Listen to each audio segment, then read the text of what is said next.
Millionaire proposes to his poor friend so she can bear his heir. But the secret she uncovers is terrifying. Before we start today's story, tell me in the comments, where are you watching from? It's always amazing to see how far these love stories can reach. And if you enjoy intense stories full of emotion, twists, and heart-touching endings, make sure to subscribe to the channel. That way, you won't miss a single episode, and you'll also help this project keep growing. Morning in Charleston began with a light fog that cloaked the cobblestone streets in a soft mist, as if time whispered old secrets among the city's historic buildings. Inside the small corner bakery, the warmth of the ovens already filled the space, and the sweet scent of cinnamon, fresh bread, and melting butter lingered in the air with a silent nostalgia. Ava Delaney moved swiftly behind the counter. She wore a light blue apron stained with flour and had her hair pulled up in a makeshift bun, with dark blonde strands escaping under the warm glow of the hanging lights. Her green eyes, tired but lively, scanned the orders as she gently smiled at the customers, a practiced smile that hid her worries. At only 26, she already bore the weight of medical debts and the responsibility of caring for her bedridden mother. Life had never been kind to Ava, but she carried on with dignity and silence, with strength. Then the sound of the door opening felt like a pause in time. The bell chimed, but what followed was a strange, dense silence. Ava instinctively looked up ... and froze. There he was, Graham Whitmore. Tall, broad-shouldered, wearing a tailored gray suit that clashed with the rustic charm of the place. The fabric seemed stitched with arrogance and money. His dark brown hair was perfectly slicked back, revealing a strong, serious face. His gray-green eyes fixed on her as if she were the only thing that existed there. It was the same look from when they were kids, but now it held something else. Weariness, regret, pain. Ava's world trembled inside. A mix of surprise, restrained anger, and unresolved memories rose like a lump in her throat. Ever since he left for Yale to take over the family business, he had never reached out. Not a letter. Not a call. Just silence. Now he was here, rich, impeccable, untouchable. She took a deep breath, regaining control of her expression. She wiped her hands on her apron and walked up to the counter with a steady voice, though her heart pounded in her chest. "Can I help?" "You?" she asked emotionlessly. Graham took a small step forward. The contrast between him and the place was almost glaring. It was like luxury had invaded simplicity. "Yes," he replied, his voice deep and low. "I need to talk to you, alone." Ava felt her blood run cold. Her eyes narrowed, as if searching for cracks in his surface. "After 7 years, this is how you show up during my shift? Asking for privacy like nothing ever happened?" He hesitated. For the first time, the cold man seemed to lose his balance. "I know I have no right, but it's important, Ava, more than you can imagine." She crossed her arms, lifting her chin. "I'm not part of your world anymore, Graham, and you clearly don't belong in mine." A customer discreetly cleared their throat near the display case, and Ava blinked, coming back to the present. She needed to keep her composure, but inside, his presence tore at something she thought had already healed. 5 minutes, he insisted, his eyes now softened by something that looked like sincerity. "After that, if you want me gone again, I'll be gone." There was a heavy silence between them, broken only by the sound of a timer on the oven. Ava hesitated for a few seconds, then took off her apron and passed the duty to the coworker beside her. She led Graham to the small storage room in the back of the bakery, a tight space with stacked flour boxes, the scent of yeast in the air, and a single metal chair. She stood, so did he. Between them, there was more than just heavy air. There was the past, hurt, unspoken words, broken promises. "Go ahead," she said, crossing her arms again, this time like a shield. Graham took a deep breath, like someone about to dive in. I need you to marry me. Time stopped. Ava let out a dry chuckle. She thought she had misheard. You ... what? I'm serious, he said, without blinking. I need you to marry me, not for love. It's a deal, a contract, but it has to be you. The air seemed to vanish from the room. Ava felt a slight dizziness, as if the floor had shifted. You've got to be kidding me, she whispered. After everything, you show up and propose a fake marriage? It's not fake, he said, stepping a little closer. I trust you, Ava, and it's more serious than it seems. Please, just listen. She looked at him like she was seeing a stranger wearing the face of the boy who once shared dreams with her, a man now speaking as if he could buy solutions with wedding rings. Your 5 minutes are up, she said. You can go. Graham hesitated, as if he was going to say something else. But he didn't. He just nodded, turned, and walked out of the storage room, leaving behind the scent of money and memories in the air. Ava stood still for a while, unmoving, her eyes glossy but firm. Part of her wanted to chase after him, demand answers, reopen old wounds. The other ... wanted to forget he ever existed. But something inside told her this was far from over. It was only the beginning. Ava still felt the thin air in the bakery's stuffy storage room. The soft click of the door behind Graham echoed in her mind. She tried to get back to work, but her hands trembled too much to hold the spatula. His absurd request lingered in the air like a storm cloud about to burst. I need you to marry me. His words echoed like a persistent hum she couldn't. Silence. Hours later, with the bakery closed, Ava walked through the quiet streets of Charleston. The late afternoon wind rustled through the old trees, making the leaves dance along the sidewalks. She wanted to ignore everything. Pretend that reunion never happened. But part of her knew there was more, something he hadn't had the courage to say. The next morning, before the sun even rose, Graham was already waiting outside the bakery in a sleek black car, parked along the curb like an elegant shadow. When she stepped out to place the trays of fresh bread in the window, she saw him there, arms crossed, leaning on the car as if that place belonged to him. Just hear me out this time. I promise I won't show up again if you say no, he said, while she kept her eyes on her hands, trying to pretend her stomach wasn't churning. You're 7 years late, Graham, she replied, not looking at him. You don't get to erase all that silence with one absurd proposal. I know, he admitted, his voice lower than she expected. But I didn't come to erase anything. I came because I need you, for a reason even you couldn't guess. Ava scoffed, crossing her arms, finally looking at him. Her green eyes, once gentle, were now sharp like glass about to crack. Say it. Get it over with. Graham nodded, then opened the car door. Get in. I don't want anyone hearing what I'm about to say. She hesitated for a few seconds, then got in. The car interior smelled of new leather and silence. Graham turned on the air conditioning and for a moment just stared ahead, as if searching for courage. I'm not a sentimental man, Ava. Never was. But I understand that some decisions have to be made with the heart, even if they seem cold. She turned her face, impatient. Say what you want already.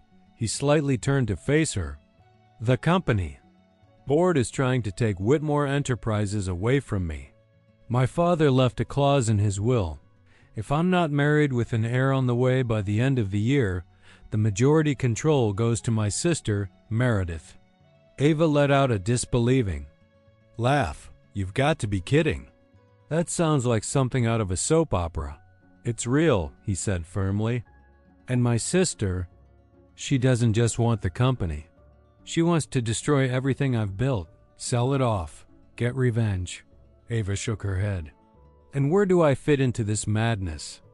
You're the only person I trust, Ava. The only one. Always have. She felt something crack inside. Her anger mixed with a strange warmth in her chest, as if there was still a bond between them, even if she hated to admit it. So you want me to marry you ... and have your child? As a contract, like a service. Graham didn't look away. I'm not asking for love. I'm offering a deal. You'd have everything you need to take care of your mother. Full-time treatment. Your own home, financial stability. Security for the rest of your life. And when this is all over, you can walk away with your dignity intact. No debt, no humiliation. Ava's heart was pounding so loudly she could barely hear his words. She studied him closely. He didn't look like a confident man. He looked desperate. And that confused her more than the proposal itself. And you ... you really think this will work? That I'll be able to pretend to be your wife, smile for the press, wear clothes that don't even feel like mine ... while carrying a child born out of a contract? I'm not asking you to pretend, he murmured, just to stay, to help me, to say yes. Not because I deserve it, but because I have no one else. Ava felt her eyes burn, but didn't let the tears fall. She took a deep breath, opened the car door. I don't have an answer right now. And even if I did, you don't deserve it handed to you. Graham only nodded, not trying to stop her. He watched her walk away with determined steps, like someone carrying the weight of the world, but refusing to be crushed by it. At the corner, Ava stopped. For a moment, she looked up at the cloudy sky as if expecting it to say something. But the sky, like Graham for so many years, stayed silent. She knew that decision would change her life forever. But what she didn't know yet was that the real secret behind that proposal hadn't been revealed. Not yet, the days following. Graham's proposal were confusing, silent, and intense for Ava. She avoided thinking, just moved on autopilot. When she finally gave her answer, a whispered yes, broken by tears she tried to hide, it wasn't out of ambition. It was for her mother, for safety, for a peace she hadn't known in years. The wedding happened without flowers, without guests, without kisses. Just a signature before a judge in a cold room with only a lawyer and 2 bodyguards present. Ava wore a simple blue dress rented at the last minute. Graham wore a dark suit, immaculate, as if it were just another contract. To be signed. There were no I love yous. Only a brief, almost awkward glance and a cold handshake. That same day, Ava was taken to the Whitmore Mansion, an imposing structure of light bricks, white columns, and overly symmetrical gardens. From the outside, it looked like a magazine cover. Inside, there was too much silence to feel like home. Wide hallways, high ceilings, golden chandeliers, everything screamed power and absence at the same time. Ava walked through the grand foyer with hesitant steps, watched by neatly dressed staff with cold eyes. No smiles, no welcome. Her presence there felt like a mistake. On the main staircase, Meredith Whitmore appeared like an elegant ghost. She wore a white silk dress and a string of small pearls, the kind of woman who never needed to raise her voice to wound. So ... it's you, she said, slowly descending the stairs as if stepping over something filthy. The ghost bride. Ava clenched her hands against her body, trying to stay calm. My name is Ava, she replied, and I'm no one's ghost. Meredith smiled sarcastically, stopping in front of her. You're nothing, darling. Just an inconvenient reminder of his past, and frankly, a whim he'll grow tired of soon enough. Before Ava could respond, Graham appeared at the top of the stairs. His tie was already loosened, his expression harder than ever. Meredith, shut up. His sister raised her eyebrows, pretending to be offended. I'm just welcoming the new ... resident. That's what she is, isn't she? Graham came down the steps without taking his eyes off her. Hate all you want, but if you raise your voice at her again, you'll find out what happens when I'm truly done with you." Meredith stepped back, still smiling, and turned to leave. "We'll see how long this little game lasts." Ava stood there, unsure whether to feel grateful or uncomfortable. Graham stopped beside her, but didn't touch her. "If you want to leave, you still can," he said quietly. "But if you stay, you'll have to learn how to survive here." Ava looked up. The fear in her chest still beat loudly, but there was something else now. "Solve it." "I didn't come here to give up, Graham. I just didn't expect to be treated like an intruder." "You're not," he replied. Before walking away again through the house's dark hallways. In the days that followed, Ava tried to adapt. The room they gave her was too big, too cold, too quiet. The closet had dresses she never asked for, shoes she'd never wear. The dining table was always too long for just two. Graham rarely showed up for meals. When he did, he said little. Sometimes he asked about her mother's health. Sometimes he just ate in silence, looking at his phone. But he never, ever crossed the line into intimacy. The house staff was overly kind, a poison kind of kindness, as if they were always watching. They whispered among themselves when Ava walked by, giggling softly. One night, as she walked into the kitchen to get some water, she overheard one of them whisper, "She doesn't even have an elite accent. You can tell she came from nothing." Ava went back to her room and cried quietly. The following week, a charity event was scheduled. Mrs. Ava Whitmore's attendance was mandatory, according to the PR advisors. A dress was left on the bed. Gold, long, skin-tight. Ava felt like she was in costume. Entering the party felt like walking a cruel runway.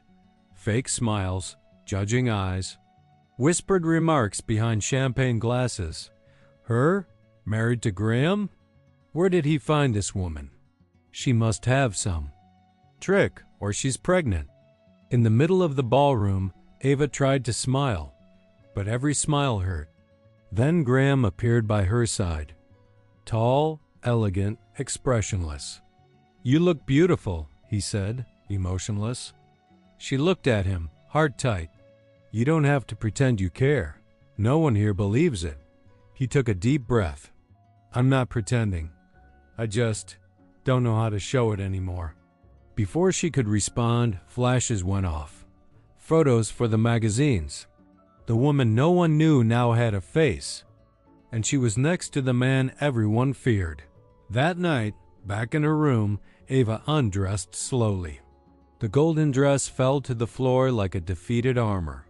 She looked at her reflection in the mirror. It was still her, but she no longer knew who that was. And for the first time since entering that house, she felt completely alone. But something in her eyes, even teary, still shone. A spark of strength, of resistance. Because Ava Delaney never had anything easy.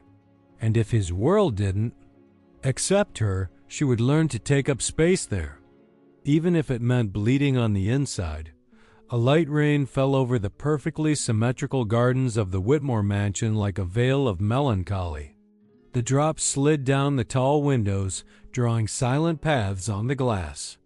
It was late afternoon, and Ava watched the gray sky from the room she now lived in, although that word still felt strange. The room was immense, decorated in neutral tones as if it belonged to no one. The closet was full of expensive dresses she would never have chosen. There were perfumes she had never worn, jewelry that didn't match her simple skin, and a bed. Far too big for her tired body. It had been just over 3 weeks since she signed the contract and entered Graham's world for good. Since then, he remained the same reserved, methodical, seemingly impenetrable man. Their conversations were brief, polite, almost bureaucratic. A good morning before breakfast, a good night when they turned in. No real exchange. Number. Closeness. But there were things she began to notice. Small gestures. Strangely delicate silences. details. Every morning when she went down to the kitchen, her favorite mug, a blue ceramic one with white daisies, was waiting. She hadn't Brought that mug. and no one on the staff could have known about that very specific item. But Graham did. He knew. It had been a childhood gift from him when they were just 10. After a whole day planting flowers in her parents' backyard, she began to wonder, was it a coincidence, a whim, or a gesture? One afternoon after lunch, Ava decided to walk alone. Behind the mansion. It was spring, but everything there felt stifled by the rigid architecture. The trees were too pruned, the flower beds too perfect. There was no spontaneous nature, only control. Then, turning the corner near the abandoned greenhouse, an old glass and iron shed no one used, Ava saw movement. Men in hard hats and holding blueprints were discussing plans. They were dismantling the old structure and building a new one, very more modern. The shiny metal structure was taking shape, with glass panels being fitted precisely. Ava approached, confused. "Excuse me? What is this?" she asked one of the men. The engineer consulted the tablet. "We're installing a new greenhouse." "For you, ma'am. Direct order from Mr. Whitmore." She took a step back, felt the cold wind hit her face. Greenhouse? For her? That night, she couldn't hold back the question. As dinner was served in silence by two discreet staff members, Ava put down her fork and looked at him. "It was you? The greenhouse?" Graham looked up slowly. His face was slightly shadowed by the chandelier's indirect light. His navy blue suit looked tailored for someone constantly trying to hide his own cracks. "Yes," he simply replied. "I remembered you liked it.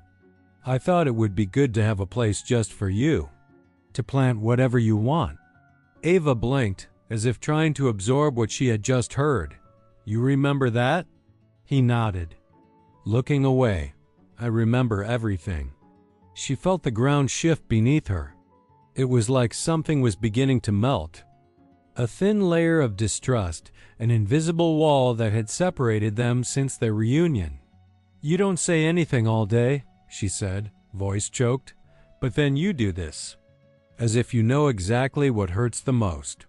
"I don't know how to talk, Ava," he said after a pause. "I never did. But I observe, and I try to show it in some way." She had no reply. Dinner went on in silence, but it was a different kind of silence now, more human, more intimate. The food lost its flavor, but the air gained a density Ava could no longer ignore. In the days that followed, the gestures continued.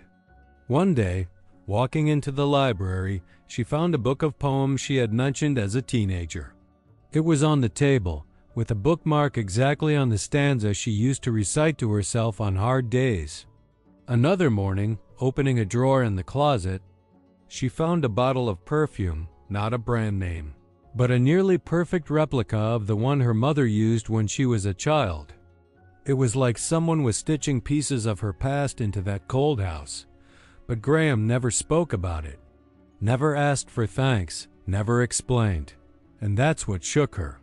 Because Ava was starting to see him differently, not as the millionaire who bought a marriage, but as a broken man who carried guilt, fear, and a distorted way of caring. He didn't touch her, didn't kiss her, but he protected her. One night, she heard him talking on the phone in a low voice, locked in the office. The door was slightly ajar. She was walking down the hallway but stopped when she heard her own name. "She's different. I know what people say. But I don't care. Ava isn't a strategy. And if anyone tries to use her, they'll have to deal with me." Ava stepped back, her heart racing. She returned to the bedroom in silence, sat on the edge of the bed for long minutes, staring at the floor. That sentence wasn't meant to be public. It wasn't for her to hear, and that's why it was true. The next day, the greenhouse was ready. Ava entered it for the first time. At dusk, The smell of new wood mixed with damp soil made her close her eyes for a moment. There were pots waiting for flowers. There was natural light filtered through glass panels. And there was a wooden bench in the corner like the one she and Graham used as children, covered with a beige linen throw. She sat there and cried, not out of sadness, but because she no longer knew what to feel. Because what was growing between them wasn't love, not yet, but it wasn't indifference either. It was something else, a fertile and dangerous ground, where seeds could grow or die before they sprouted. And Ava, despite everything she had promised herself, began to hope. Hope for more meaningful silences, for more unspoken gestures, for more of him, but with fear. Because deep down, she felt that the closer she got, the harder it would be to walk away whole. That morning, Ava woke up with a strange discomfort. The sun barely pierced through the heavy curtains of the bedroom when she stood up with a nausea that felt like it rose from her soul. She walked to the bathroom, steadying herself on the vanity, and for a moment stared at her own reflection. Eyes slightly puffy, lips pale, and a different kind of exhaustion weighing down her features. She took the test alone. Hid the box under the bathroom sink in the suite, as if that could stop fate from unfolding. When the second line appeared, clear and unmistakable, Ava didn't cry. She stood still, staring at the test resting on the marble edge for long. Minutes. She knew this was part of the contract. She knew it was expected, but nothing had prepared her body or her heart for the real impact of that. Revelation. She was pregnant. With Graham's child. The weight of responsibility crashed down on her like a wave of ice. She sat on the cold bathroom floor, hugging her knees, trying to breathe through the thoughts colliding in her mind. What would he say? Would he be happy? Or would he see it as just another completed step in the silent agreement between them? That night, Ava decided to tell him. She didn't want to wait, didn't want to hide it. She found Graham in the office, surrounded by papers, sleeves rolled up, his face lit only by the yellowish glow of a lamp. "I need to talk to you," she said firmly from the doorway. He looked up, surprised by the interruption, but not impatient. "What is it?" She stepped in slowly. Her hands were shaking. She stopped 2 steps from the desk. "I am pregnant." The silence that followed seemed to warp the air around them. Graham stared at her for a few seconds, unmoving. Then he stood up slowly, as if needing to make sure he'd heard correctly. "Are you sure?" She nodded. "I took 2 tests, both positive." He ran a hand through his hair, taking a deep breath. He didn't smile, didn't celebrate, but he didn't seem upset either. There was something in his eyes, a mix of surprise, disbelief, and relief. "This changes everything," he murmured. "It shouldn't change anything," Ava replied, trying to mask the fragility in her voice. "It's what you wanted, right? It's in the contract." Graham stepped closer, stopping in front of her. He was serious, but his eyes had a new light in them. "It was what I needed. But now it's different. It's real." Her heart trembled. It wasn't quite a declaration, but there was something there. Something more human than anything he had ever said. In the days that followed, Graham changed. He started going with her to every medical appointment, even the simplest ones. He read articles about pregnancy, fatherhood, nutrition. Hired the best obstetrician in the city. On the day of the first ultrasound, he gripped Ava's hand tightly when the sound of the tiny heartbeat echoed through the room. "That sound. He whispered, his voice breaking. "It's the most powerful thing I've ever heard." Ava said nothing. She looked at the monitor, at that little blinking dot in the center of the image, and felt a mix of fear and tenderness that made her vulnerable. She was allowing herself to dream, even if silently. Part of her wanted to believe Graham was changing, that there was space for something real to grow between them, like that new life. But there was something dark too. Something she didn't fully understand. Sometimes at night, she heard Graham talking to himself in the office. Muffled whispers, phone arguments, names she didn't recognize. One night, walking down the hallway, she heard him shout, "I said I don't want any more lies, not with her." The next day, the office door was locked. He was more present, more involved. But there were moments when he got lost inside himself. He would go quiet for hours, eyes fixed on nothing, as if carrying a weight even she couldn't reach. And it was starting to scare her. Ava tried to talk about it. "You single quotes read ... different. Sometimes you seem happy. Other times you seem haunted." Graham looked away. "Not everyone gets the privilege of a clean childhood, Ava, or a life without ghosts. I try, but there are things I can't erase." She stepped closer, placing her hand over his. "You don't have to erase them, but you do need to let me see."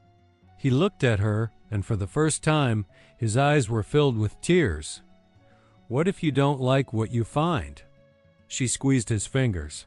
"You're not just what you hide, Graham. You're also what you try to protect." That night, he stayed beside her until she fell asleep, sitting in the bedroom armchair, in silence, with his hand resting on her belly, as if trying to make sure the outside world wouldn't touch the tiny heart now beating inside her. But what Ava didn't know yet was that the secret Graham feared most wasn't in the past. It was approaching, and when it came to light, nothing would be the same. Ava woke up with a metallic taste in her mouth and a strange feeling in her chest. Since discovering the pregnancy, her senses had been heightened, but that morning felt different, something she couldn't quite name. Maybe it was the unusual silence in the mansion, or Graham's absence at breakfast. That gave her the impression something was moving through the shadows of the house unseen. After eating alone in the dining room that was far too big, she decided to go for a walk. She was almost 3 months pregnant, and the doctors had recommended she stay active. She walked through the West Wing corridors where almost no one ever went, and instinctively followed the path to a forgotten part of the house, the old summer office. There was something about that place that had always intrigued her. The windows were framed by ivy growing wildly outside, and the wood on the doorframe looked darker than the rest of the mansion. A room lost in time, closed off since Graham's parents died. No staff cleaned there. No one entered. But that day, Ava noticed something different. The door was ajar, and inside, stacked boxes and furniture covered in white sheets revealed a recent attempt at organization. She pushed the door slowly. A long, high-pitched creak cut through the air like a trapped breath being released. The scent that spread was of old paper, damp wood, and the past. Heavy curtains covered the windows, leaving the room in semi-darkness. Dust danced in the air, like tiny ghosts floating in the sliver of light entering through a crack. Ava stepped carefully between the boxes, eyeing old paintings leaning against the walls, family portraits, broken statuettes, disorganized stacks of books. Her gaze was drawn to an old oak bookshelf partially embedded in the wall. But what caught her attention wasn't the books. It was a loose board in the wood, slightly out of place, as if someone had hastily put it back. She approached slowly, her heart racing, and touched the surface. The wood gave way with a muffled click. Behind the wall was a dark cavity lined with aged felt, containing a few forgotten items. A small metal box with yellowed documents, an old lighter, a torn photograph, and a black notebook with a worn cover and frayed edges. She picked it up, gently, as if the air around her had grown heavier. She sat in an armchair in the corner, still covered with a sheet, and opened the first page. The handwriting was uneven, slanted, with shaky letters and deep strokes. "This journal is my only safe place. If you've found this, then it's already too late." Signed, Lucas Whitmore, Graham's younger brother, Ava's world froze for a moment. She vaguely knew Graham had a brother, but the subject was taboo. He never spoke of it, not even in the few intimate conversations they'd had in recent months. But there, in the yellowed pages of that forgotten notebook, was the voice of a young man no one had listened to. Ava turned the pages with trembling hands. The entries were dated between 2011 and 2016. Lucas began by describing his insomnia episodes. Anxiety attacks, racing thoughts, and feelings of disorientation. But the most painful part was his sharp awareness of his condition. He didn't sound crazy. He sounded suffocated. "I'm not dangerous. I'm just tired. Tired of pretending to be normal, of swallowing pain, of smiling for the cameras while my mind screams for help." The words seemed to bleed onto the paper. Ava kept reading, tears burning in her eyes. Lucas described his first hospitalization at age 19 in a clinic called Bellevue Retreat on the outskirts of Savannah. He didn't want to go. He asked for help, begged to stay home. But Graham, the protective brother, the man she was starting to love, was the one who signed the authorization for involuntary commitment. He said it was for my own good, that I needed to calm down, but he didn't listen to me. They locked me up for 37 days, drugged me, erased me. Every memory I have of that place is a scar. There were pages with doctors' names, crisis dates, types of medication. Lucas wrote about electroshock sessions, physical restraints, and veiled threats that if he didn't cooperate, he wouldn't be released. One name came up repeatedly. Dr. Evelyn Moreau, the clinic's chief psychiatrist, described by Lucas as cold, manipulative, obsessed with taming minds that didn't fit. My pain became an experiment. My mind, a testing ground, and Graham. Graham didn't visit me for 3 weeks. He says he wants to save me, but he's more concerned with the surname we carry than the brother he pretends not to see. Ava felt her stomach turn. She felt the weight of that suffocating truth in her body.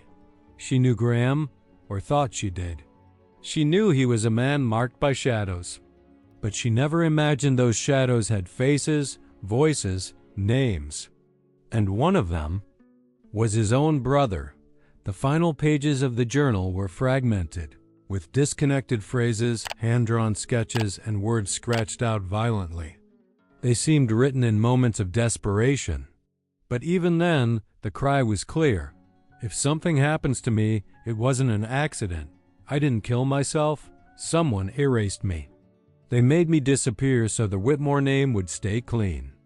Because an unstable heir isn't good for business. Ava closed the journal with cold fingers. She sat there, motionless, for long minutes. The sun had already shifted, casting long shadows across the room. Time seemed frozen. The air, heavy. The journal now rested on her lap like a ticking bomb. She stumbled out, breath caught in her throat, clutching the journal to her chest like a shield. She walked back through the mansion's hallways, trying to figure out what to do. Her child hadn't even been born yet, and was already at the center of a story filled with pain, silence, and lies. Ava went up to the bedroom, hid the journal in the back of the closet behind clothes she never wore, and stood before the window. Outside, the garden looked peaceful. The greenhouse Graham had built shimmered under the twilight, but nothing was at peace. Because now she knew. Graham carried more than guilt.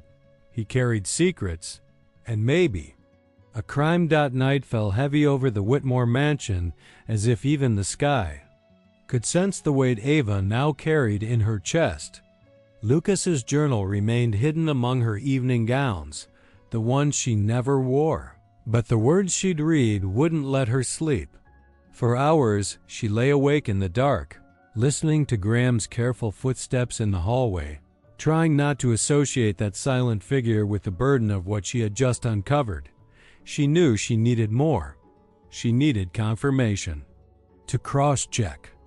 Names, dates, to understand how that young man who wrote with so much pain and clarity had simply vanished from the Whitmore family's narrative as if he'd never existed. The next morning, while Graham was away for a meeting in Atlanta, Ava took the car without telling anyone. She carried a copy of the journal's notes in her simple leather bag, her pale face hidden beneath a beige hat and dark sunglasses. She drove for nearly 2 hours until she reached the address Lucas had mentioned repeatedly in his journal, Bellevue Retreat, a discreet psychiatric facility in rural Georgia surrounded by tall pines and an iron gate with a golden crest carved into it. She parked in the shade, observing the entrance for a few minutes. The place looked more like a luxury spa than a medical institution. The building was white, elegant, with manicured gardens and a fountain in the courtyard. A place designed to hide storms behind clean windows. Ava approached the reception desk with firm steps, though her heart beat unevenly. "Good morning. I'm researching clinics for my mother. She's been hospitalized before, and I'd like to know more about your procedures." The receptionist, a thin woman with her hair pulled into a tight bun, smiled without warmth. "Of course, Mrs. Whitmore. We operate with the utmost discretion and security. Most of our patients are referred by private doctors or family members." "Have you ever worked with the Whitmore family before?" Ava dropped the question like bait into the dark. The woman hesitated for a second, then tilted her head slightly. "I can't confirm any names due to ethical reasons, but we are trusted partners of several traditional families from South Carolina." Ava didn't push further. She thanked her, took a brochure, and left. She hadn't gotten official confirmation, but the receptionist's silence said more than any words could. Back in the car, she called a childhood friend who worked at a medical registry office in Charleston. "I need a favor. Can you pull a death certificate for someone named Lucas Whitmore?" "Sure, but I thought he was in New York. Haven't heard about him in years." "Me neither, and that's what worries me." Hours later, back at the mansion, Ava received the answer by email. When she opened the file, her breath caught. Lucas Whitmore, deceased on February 16, 2017. Official cause: cardiopulmonary arrest, caused by cranial trauma. Circumstance: accident during attempted escape from private psychiatric facility. Location: Bellevue Retreat. Ava stood frozen before the screen. Her hands trembled. The words blurred. Cranial trauma? Accident during an escape? How had no one told her this? How had Graham never mentioned it? She ran to the journal. Reread the last entries, now with different eyes. Lucas spoke of suspicion, of fear, of feeling watched, of believing someone inside the clinic wanted to silence him. And with each line Ava reread, the message became clearer. He feared for his life. He felt he wouldn't make it out alive. And he was right. Graham had had him committed. Believing he was doing the right thing. Believing he was protecting him, or perhaps protecting the family name, the company, the perfect Whitmore image. But the result was death. Ava didn't know whether he had covered it up, silenced it, or simply suffered in silence, but now she knew. She knew everything had been swept under the Persian rugs of the Piddington rugs of the PM mansion, that the brother's name had been elegantly erased from all genealogies as if he had never existed. That night, Ava didn't come down for dinner. She locked herself in the bedroom, cried in silence, sitting on the closet floor. She touched her still small belly where her child was growing and thought, what kind of family is he about to inherit? Hours later, Graham knocked on the door. She didn't answer. He came in anyway, noticing the dark room and her restrained breathing. "Ava, are you okay?" She didn't respond immediately. Then, in a low voice, she asked, "Why did you never tell me about Lucas?" The silence that followed was louder than any scream. Graham stood still. How do you know about him? She slowly turned on the lamp and looked at his face, now pale, tight, as if the floor had vanished beneath his feet. I found the journal. I know about the clinic. I know about the escape. I know about the death. He brought a hand to his mouth, closing his eyes tightly. You weren't supposed to know. But I do, she shot back, her voice breaking. You had your brother committed, and he died in there, trying to escape. I wanted to save him, he whispered, eyes filling with tears. He was losing control. He had outbursts, broke things. I thought it was the right thing. I was the only one who could do something. You thought you could manage his suffering like it was a shareholder report. Graham knelt before her, voice trembling. I never wanted him to die. I swear, I just wanted to protect him. But I did everything wrong. Ava pulled back, swallowing her sobs. And now, what else are you hiding, Graham? He didn't answer. And in that silence, Ava understood that the man who had begun to take up space in her heart carried a void that perhaps not even the truest love could fill. Ava couldn't breathe properly. The confrontation with Lucas's journal, the truth buried for so long, and Graham's lack of explanation had created an abyss between them. She needed to hear it from him. Needed to know if the man she was beginning to love was also the one who had silenced his own brother. That night, she went to the office. Graham was there, seated behind the desk, hands clasped, eyes distant. When Ava entered, he stood. He knew, just from her look, that the truth had surfaced. You knew this would come out one day? She asked firmly. Graham hesitated, then nodded slowly. Yes, but not from you. I didn't want it to come from you. She pulled the journal from her bag and placed it on the desk. You had him committed, and he died, running from what you called protection. I thought I was doing the right thing, he replied, his voice thick. But I was scared. Scared of losing the company, the family name, and mostly him. You lost him anyway. And now you might lose me too. Graham took a deep breath, eyes glistening. This marriage started as a strategy. But you became my anchor. I love you, Ava, but I won't hold you here. If you want to go, I understand. She looked at him for a moment, hurt, torn, unsure if that pain could one day turn into forgiveness. Maybe I need to go, not out of anger, but to understand. If there's still something here, that's real, and she left, leaving Graham alone for the first time, unguarded, only with the weight of his own regret. Ava packed her suitcase at dawn. The mansion's bedroom was silent, and everything felt colder, more distant. With a heavy heart, she packed a few simple clothes, documents, and Lucas's journal carefully wrapped in a blanket. She left no note. There was nothing left to explain. Graham didn't try to stop her. He just watched from a distance, standing at the office door, as if he had known this day would come. Ava got into the car without looking back. She took refuge at a friend's house near Somerville. There, she found the calm she needed. Each day, she felt the baby growing inside her, strong and healthy. And though she didn't want to admit it, she missed him, the man behind the mistakes, behind the silence. But she needed this time, for herself, to breathe. A few weeks later, as she passed through the living room, she heard the TV on.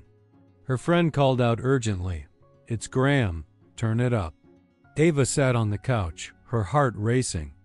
On screen, Graham stood before a crowd of reporters in front of Whitmore Enterprises headquarters. He wore a dark suit, but his face was different, tired, vulnerable, human. "For years I hid the truth about my brother Lucas Whitmore," he began. "I was the one who authorized his commitment, and I was the one who allowed his suffering to be silenced." The audience murmured, but Graham continued, firm. "Today, I'm here to acknowledge my mistake. To say that leading a company isn't enough, you must lead with responsibility, with awareness, and with courage. He announced the creation of the Lucas Whitmore Foundation, the termination of partnerships with clinics that abused patients, and the company's investment in public mental health care. I can't bring my brother back, but I can prevent other families from going through the same, and I can try to be worthy of the love I let slip away. Ava couldn't hold back her tears. He didn't run. He didn't try to protect himself. For the first time, he chose the truth, even if it cost him his image, his name, his empire. And that changed everything inside her. Time passed. Ava continued her pregnancy peacefully, far from the mansion, far from Graham, but not far from what they had lived. His words during the interview stayed alive in her memory.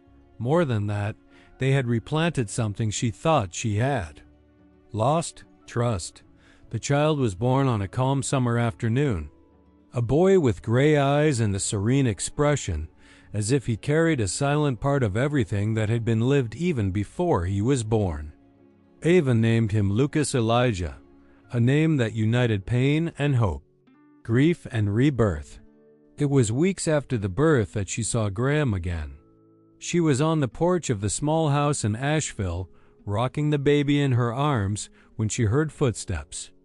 At the gate, the same black car, the same steady presence. But the man standing before her was no longer the same. Graham was thinner, his face serious but without arrogance. There was a tiredness in his eyes and peace.